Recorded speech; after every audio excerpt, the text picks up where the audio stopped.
warahmatullahi wabarakatuh. Perkenalkan, nama saya Rify Al-Mukarram, kelas 10 MIPA 3 SMA Negeri 1 Kodeoha.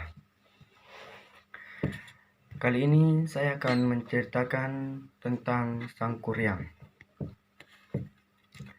Zaman dahulu, hiduplah seorang putri yang cantik bernama Dayang Sumbi. Kecantikannya begitu tersohor hingga banyak para bangsawan yang hendak meminang dirinya. Namun, semua lamaran tersebut ditolaknya, sehingga membuat para lelaki yang ditolaknya itu berperang satu sama lain.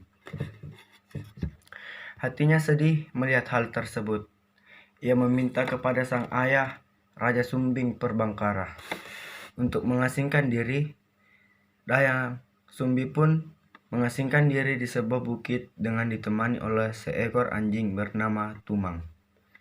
Dalam pengasingan tersebut, Dayang Sumbi menghabiskan waktu dengan menenun. Suatu saat, benang tenunannya jatuh dan ia sangat malas untuk mengambilnya. Ia pun berujar, apabila ada seorang laki-laki yang mengambilkan benangnya, maka akan dinikahinya, sedangkan jika perempuan akan dijadikan saudara. Betapa kejutannya Dayang Sumbi ketika mengambil gulung tersebut adalah si Tumang. Namun, ia tetap menepati janjinya. Tak disangka, Tumang adalah penjelmaan seorang dewa yang akan berubah wujud menjadi pria tampan saat bulan purnama saja. Setelah menikah setahun, kemudian lahirlah seorang anak yang diberi nama Sangkuriang. Anak tersebut tumbuh menjadi seorang yang cerdas dan pandai memanah. Suatu hari, sang ibu menyuruhnya berburu rusa di hutan karena ia ingin sekali memakan hati rusa. Sangkuriang sudah berburu seharian, tapi tak suatu pun hewan buruan bisa dimakan. Karena suatu hal, ia begitu kesal kepada Tumang. Dipanahnya anjing itu dan diambil hatinya untuk diberikan kepada sang ibu. Dayang Sumbi sangat marah saat mengetahui bahwa anak laki-lakinya telah membunuh ayahnya sendiri. Ia memukul Sangkuriang dengan centong hingga membekas dan mengusirnya. Hingga beberapa tahun kemudian, Dayang Sumbi bertemu dengan seorang pemuda yang bernama Jaka. Pemuda tersebut terpesona akan kecantikannya dan ingin memperistrinya.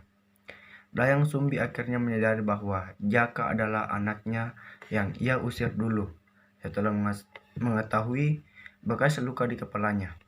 Saat diberitahu, Sangkuriang tidak percaya begitu saja. Mana mungkin ibunya masih muda. Ternyata Dayang Sumbi masih muda karena pernah memakan hati Tumang. Karena tetap keras kepala, akhirnya perempuan itu mengajukan syarat untuk dibuatkan perahu beserta danau dan harus selesai sebelum matahari terbit. Saat tengah malam, ia melihat pekerjaan Sangkuriang dan ia kaget karena ternyata Sangkuriang sangat sakti dan hampir menyelesaikannya. Wanita cantik tersebut gelisah lalu meminta bantuan kepada warga untuk menumbuk padi. Ayam pun berkokok dan membuat makhluk halus yang membantu Sangkuriang pergi karena mengira hari sudah fajar. Sangkuriang tahu akul Dayang Sumbi itu. Ia sangat marah hingga menjebol bendungan dan menendang perahu yang telah ia buat. Perahu itulah yang kemudian dikenal sebagai Gunung Tangkuban Perahu. Terima kasih.